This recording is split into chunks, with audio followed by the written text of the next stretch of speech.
Hi, we're Group 6, and our project is intramuscular polymer drug delivery of vitamin B3 for treatment of polycystic kidney disease. My name is Madison Crone. I'm Emily Karen. I'm Sydney Gustafson. I'm Conrad Ruiz. So the kidneys are in charge of things such as removing waste from the body, for regulating fluids, and maintaining blood pressure. However, with a disease such as polycystic kidney disease, these functions can be compromised.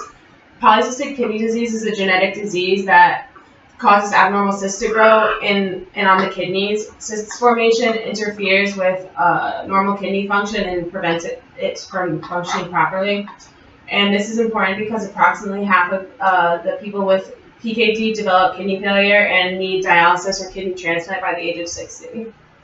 There is currently no known cure for PKD, and existing treatments revolve around pain relief, and they include diet regulation and medicines to manage symptoms, and in more severe cases, surgery can be performed to remove or shrink severe cyst growth.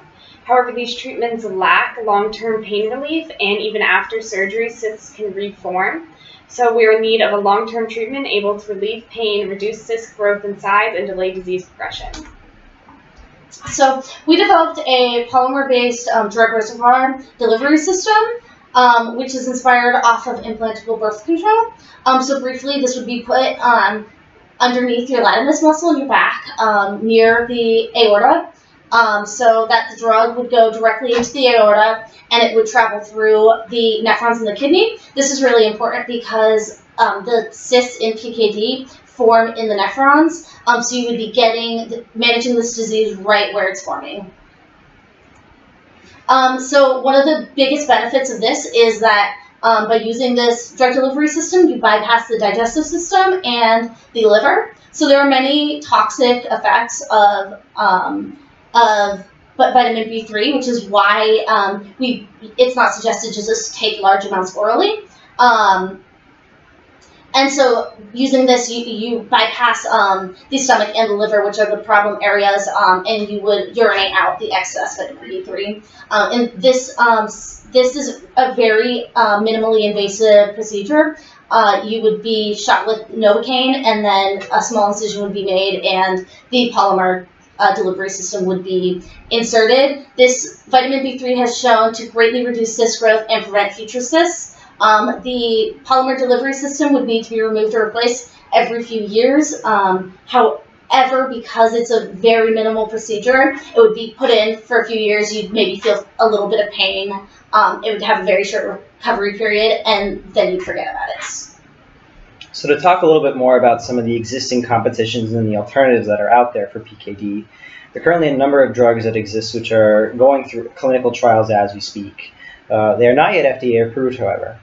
Niacinamide is one of the drugs that I'm mentioning. Over-the-counter vitamin B3, it's taken as a supplement. As we just mentioned, taking too much of this will essentially cause some stomach ulcers and issues with the liver, which are very, very much not ideal. Moving on towards that, we have metformin and pioglitazone, both of which are FDA-approved drugs for type 2 diabetes. Metformin has shown to inhibit the aerobic glycolysis pathway, while pioglitazone has shown to inhibit other factors which contribute to cell proliferation and thus cyst growth.